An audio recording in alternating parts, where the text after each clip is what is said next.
What do you dream of? And what are your dreams made of? Have your dreams warned you, guided you, or left you in confusion? What do your dreams tell you about yourself? Are they a mirror to what's been consuming your thoughts? Or are they a message to you from the unseen? When you dream of your dead loved ones, is it they who are visiting you? Or is your soul traveling to their realm? Your dreams can be a window into your subconscious or a doorway into the world on the other side that awaits you. And every night your soul departs your body to visit your next stop, only to come back and give you another chance to repent to Allah before it's too late. There was this 28-year-old young man in Gaza named Amir who was staying in Al-Nasir hospital. And this video shows him missing an eye and having gone through multiple surgeries.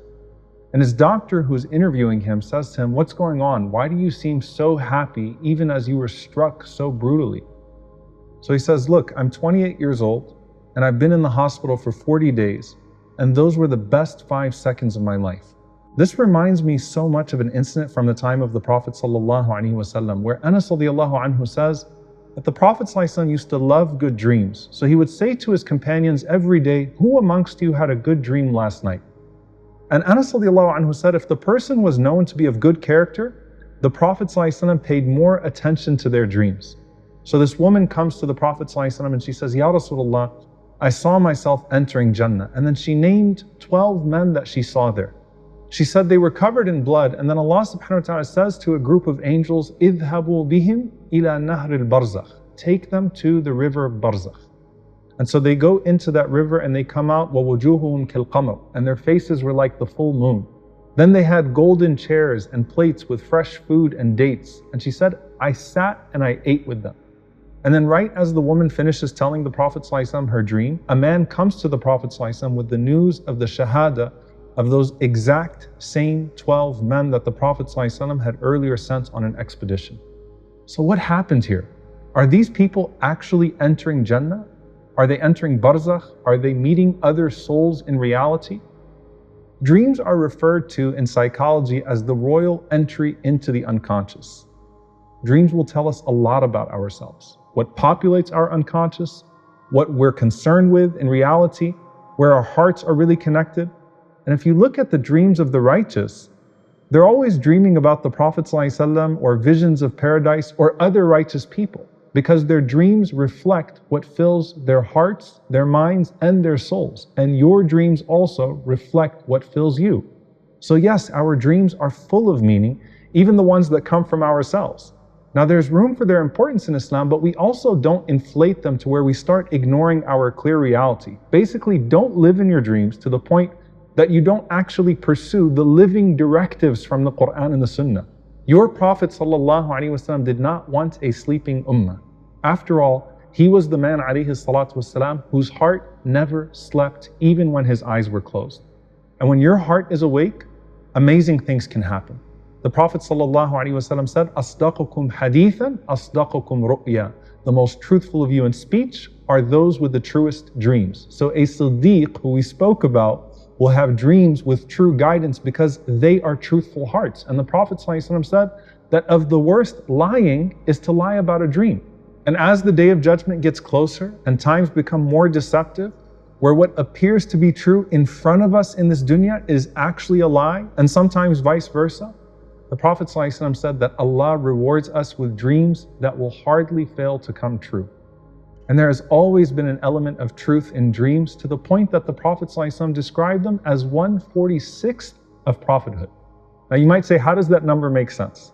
Of the 23 years of revelation to the Prophet ﷺ, for the first 6 months, Allah exclusively communicated to him through true dreams.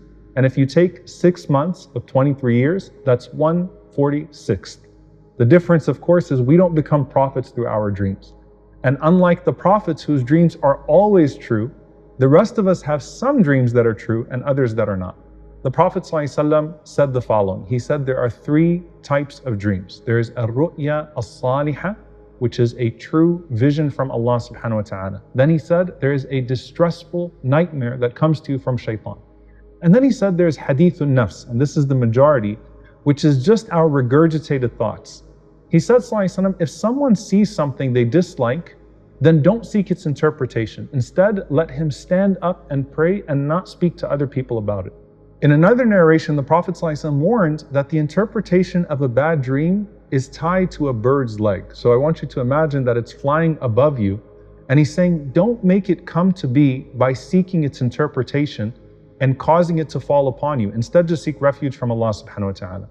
But beyond the different categories of dreams, the fact is that dreams still remain a door into communication from the unseen. Whether it's a message from Allah through angels, or direct inspiration of events that come to be, or meeting our deceased relatives. In one narration, when the Prophet ﷺ was told of a dream about him, he explicitly said, verily the souls meet. What does that mean? Do our souls actually meet in our dreams, or is this symbolic? And if they do actually meet, who goes where? Do our souls travel to the barzakh, or do dead souls come back to the dunya?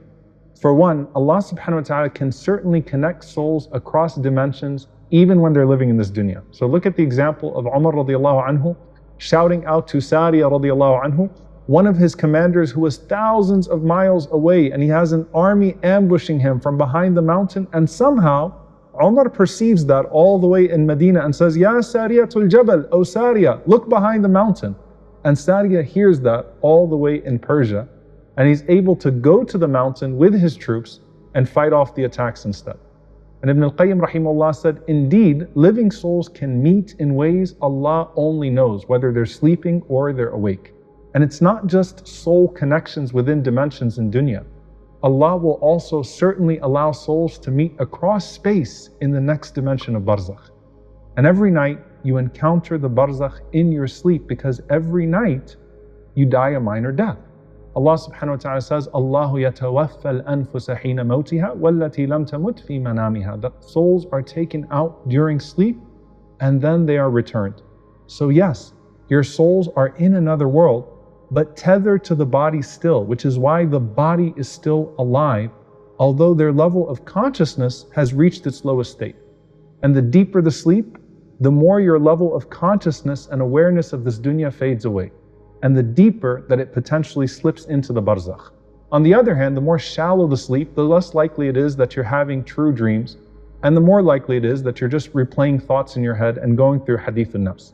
Ibn al-Qayyim rahimahullah explains how the soul travels to the barzakh in Kitab al-Ruh. So when you actually die, the soul exits from your mouth, as the Prophet ﷺ said, and the eyes follow it as it completely departs your body. And subhanAllah, you can see in the face of a shaheed often, their mouths open and their eyes looking up with a smile, as if they see themselves leaving this world.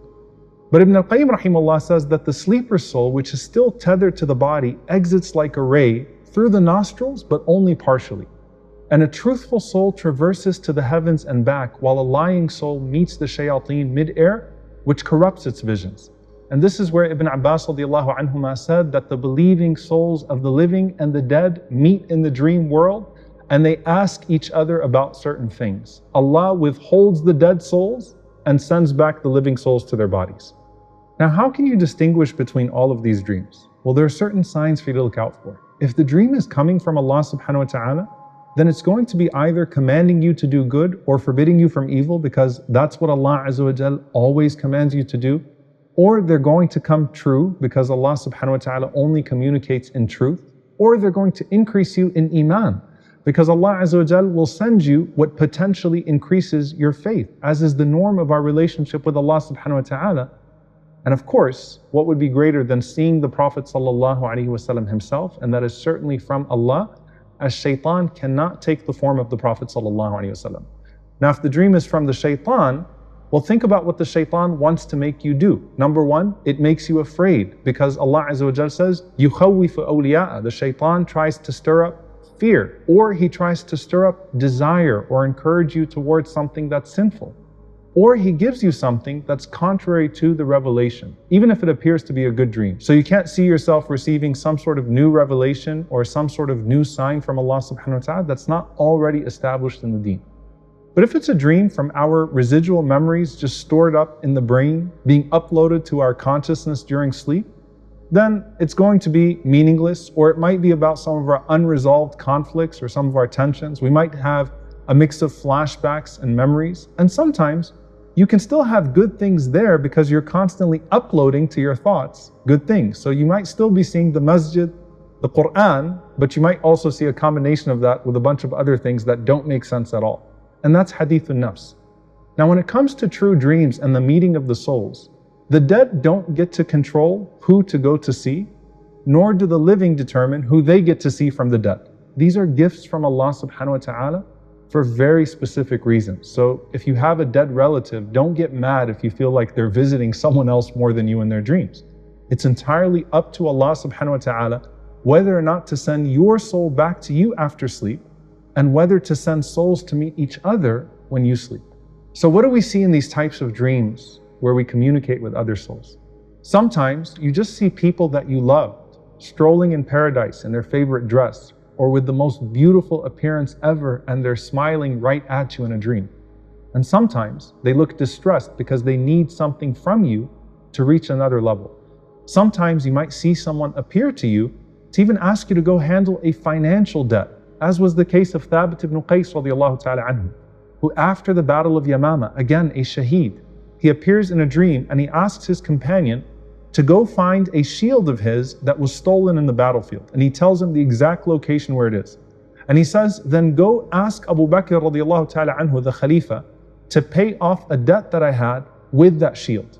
So the shield was found in the exact same place he said it would be, and Abu Bakr radiallahu ta'ala anhu actually acted upon that dream. Sometimes it's a word of advice. Many of the students of Imam Sufyan al-Thawri rahimahullah would see him in their dreams after he died, and he was still giving them advice. Sufyan ibn Uyayna rahimahullah said, I saw my teacher Sufyan al-Thawri rahimahullah in a dream, and I said, Awsini, give me advice. He said, you need to keep the company of fewer people. Others just saw him in Jannah, and in some dreams they asked him how he got there. Ibn al-Jawzi rahimahullah narrates that someone had seen Sufyan al-Thawri in a dream, and he was asked, what did Allah do to you? So he said, I had only been put into the grave, and in an instant I was in front of the Lord of the worlds. I entered and straight away met someone who said to me, Sufyan. I said, yes. He said, do you remember a day that you preferred Allah over your desires? I said, yes. And upon answering, I was immediately served these big plates of food from Jannah. Another man, Su'ayd ibn al-Khims rahimahullah, said, in a dream, I just saw Sufyan al-Thawri rahimahullah flying from date palm tree to date palm tree, and the entire time he was reciting, Alhamdulillahi alladhi sadaqana wa'da. All praises be to Allah who fulfilled His promise to us. And subhanAllah, how sweet when you see a deceased parent or a teacher or a friend enjoying the sweetness of paradise. Sometimes you may even see someone telling you that your time is coming soon, and so they're actually excited about your coming arrival. All of these are possibilities, but again, you can't live in your dreams. You live life in the choices that you make when you're awake that all affect what your next stop is actually going to be. And it's important that people not turn their bad dreams into self-fulfilling prophecies, or turn their good dreams into the litmus test of righteousness. Because while we sleep, our hearts never should. But the best dream you can have, the best soul you can meet, is the best of Allah's creation, Rasulullah sallallahu alaihi wasallam. And to meet him in a dream is a truly special gift.